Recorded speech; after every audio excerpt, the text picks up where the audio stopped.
Hi friends, welcome to my channel. PGTRB மேத்தமெட்டிக்ஸ்க்கான preparation தான் நம்ம பார்த்துக்கிட்டு இருக்கோம். யூனிட் 1 அல்ஜிப்ராவில் நம்ம பேசிஸ் அண்டு டைமென்ஷனில் ஃபைனல் டச்சில் இருக்கோம். இம்பார்ட்டன்ஸ் தியரம் அண்டு கராலரிஸ் தான் நம்ம பார்த்துக்கிட்டு இருக்கோம். அடுத்து கோஆர்டினேட்ஸ் போட போகிறோம். நம்ம சேனலை முதல் முறையாக பார்க்குறவங்களா இருந்தால் சப்ஸ்கிரைப் பண்ணிக்கோங்க, கூடவே பெல் பட்டனையும் கிளிக் பண்ணிக்கோங்க. வீடியோவை ஸ்கிப் பண்ணாமல் பாருங்கள். வாங்க வீடியோக்குள்ளே போகலாம். Basis and dimension corollary பார்ப்போம். If W is a proper subspace of a finite dimensional vector space V, then W is finite dimensional இருந்ததுனாக்க dimension W less than dimension V இருக்கும். அதாவது linearly independentங்கிறத நம்ம ப்ரூவ் பண்ணணும். நமக்கு ஸ்டேட்மெண்ட் மட்டும் போதுங்கிறதுனால தான் நான் statement மட்டும் எடுத்திருக்கேன். Corollary 2 என்ன சொல்லியிருக்காங்கன்னு பார்ப்போம். In a finite dimensional vector space V, every non-empty linearly independent set of vectors is a part of a basis அப்படின்னு சொல்லியிருக்காங்க. every linearly independent set வந்து இதனுடைய part of a basis தான் இருக்கும் அப்படின்னு சொல்லியிருக்காங்க.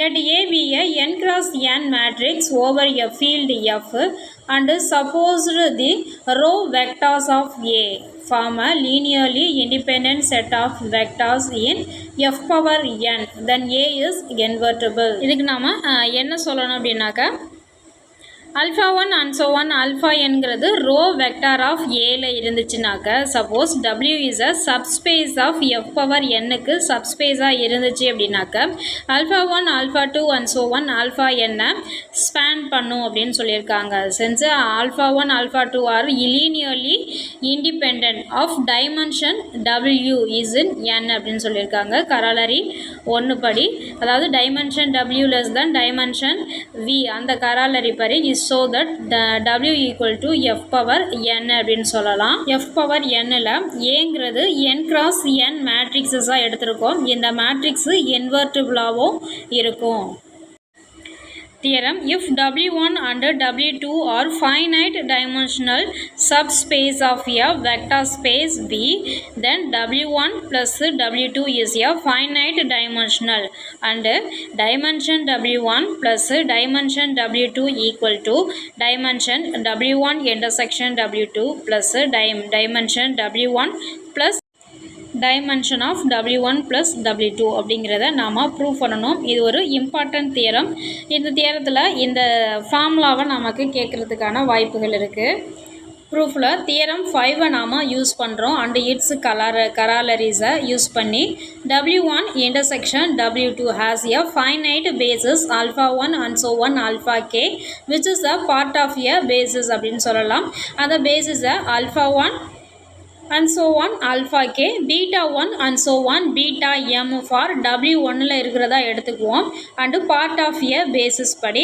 அடுத்தது alpha 1 and so on alpha k, gamma 1 and so on gamma n for W2 உள்ள பேசிஸா எடுத்திருக்கோம்.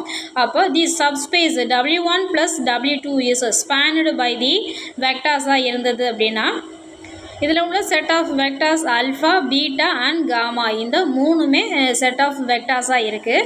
இந்த செட்டு வந்து ஒரு லீனியர்லி இண்டிபெண்டன்ட் செட்டை ஃபார்ம் பண்ணும் அப்படின்னு சொல்கிறாங்க. சப்போஸ் லீனியர்லி இண்டிபெண்டன்ட் செட்டு அப்படின்னாலே நமக்கு summation xi alpha I plus summation yj beta j plus summation ZR gamma R equal to 0 அப்படின்னு எடுத்துக்கிறோம். இதில் ZR gamma R மட்டும் ஈக்குவல்ட்டுக்கு அந்த பக்கம் கொண்டு போகிறோம். அப்போ ப்ளஸில் இருக்கிறது மைனஸில் இருக்கும். அப்போ minus of summation ZR gamma R equal to summation xi alpha I plus summation yj beta J அப்படின்னு நம்ம எழுதுகிறோம். இது நம்ம அட்ஜாயினிங் ப்ராப்பர்ட்டி படி எழுதியிருக்கோம். which shows that summation ZR gamma R belongs to W1ல இருக்குது. as summation ZR gamma R also belongs to W2ல இருக்குதுன்னு சொல்லலாம். follows that summation ZR gamma R equal to summation ci alpha iங்கிறத எடுத்திருக்கோம். ciங்கிறது இங்கே ஸ்கேலாராக எடுத்திருக்கோம். அப்போ நமக்கு ரெண்டு செட் இருக்குது. அப்போ அது இப்போ நம்ம காமாவையும் ஆல்ஃபாவை மட்டும்தான் எடுத்திருக்கோம். அப்போ alpha 1 and so on alpha k, gamma 1 and so on gamma n is a independent each the scalar ZR equal to 0வாக இருந்தது அப்படின்னாக்கா ZR 0வாக இருந்ததுனாக்கா சமேஷன் xi alpha i plus summation yi beta i equal to 0வாக இருக்கும். அடுத்தது gamma ஜீரோங்கிறப்ப நமக்கு ரெண்டு செட் ஆல்ஃபாவும் பீட்டாங்கிற செட்டும் நமக்கு கிடைக்கிது. இஸ் ஆல்சோ இண்டிபெண்டன்ட் செட்டுன்னு சொல்லலாம். Each xi equal to 0 and each yi equal to 0. thus alpha 1 to alpha k, beta 1 to beta m, gamma 1 to gamma n is a basis for W1 plus W2 இருக்கும். இது எல்லாமே W1 W2 ஓட பேசிஸா இருக்கும். sum of these W1 W2 உடைய பேசிஸா இருக்கும்னு சொல்லியிருக்காங்க. இப்போ நமக்கு கிடைக்க வேண்டியது dimension W1 plus dimension W2 தான் நமக்கு தேவையானது. அப்போ டைமென்ஷன் W1க்கு பதிலாக ஆல்ஃபாவுடைய லிமிட்டு கே ப்ளஸ்ஸு எம், பீட்டாவுடைய லிமிட்டு எம், அதனால் கே ப்ளஸ் எம்னு எடுத்துக்கிறோம். ப்ளஸ்ஸு டைமென்ஷன் W2க்கு கே ப்ளஸ்ஸு என் அப்படின்னு நம்ம எடுத்துக்கிறோம். அப்போ அசோசியேட்டிவ் ப்ராப்பர்ட்டி படி கேவை மட்டும் நம்ம பிரித்து எழுதிட்டு மற்ற மூணுக்கும் நம்ம ப்ராக்கெட் போடுறோம். அப்போ கேங்கிறது எல்லாத்துலேயுமே காமனாக இருக்கிற ஒன்று. அப்போ காமன்கிறதுனால நம்ம என்ன பண்ணுவோம், இன்டர்செக்ஷன் போடுவோம்.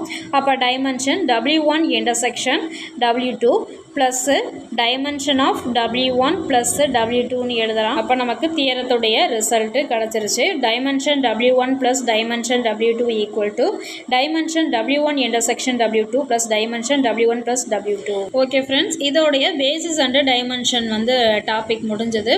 அடுத்தது கோஆர்டினேட்ஸ் தான் நம்ம பார்க்க போகிறோம். நம்ம சேனலில் முதல் முறையாக பார்க்குறவங்களா இருந்தால் சப்ஸ்கிரைப் பண்ணிக்கோங்க. தேங்க்யூ ஃபார் வாட்சிங் ஃப்ரெண்ட்ஸ்.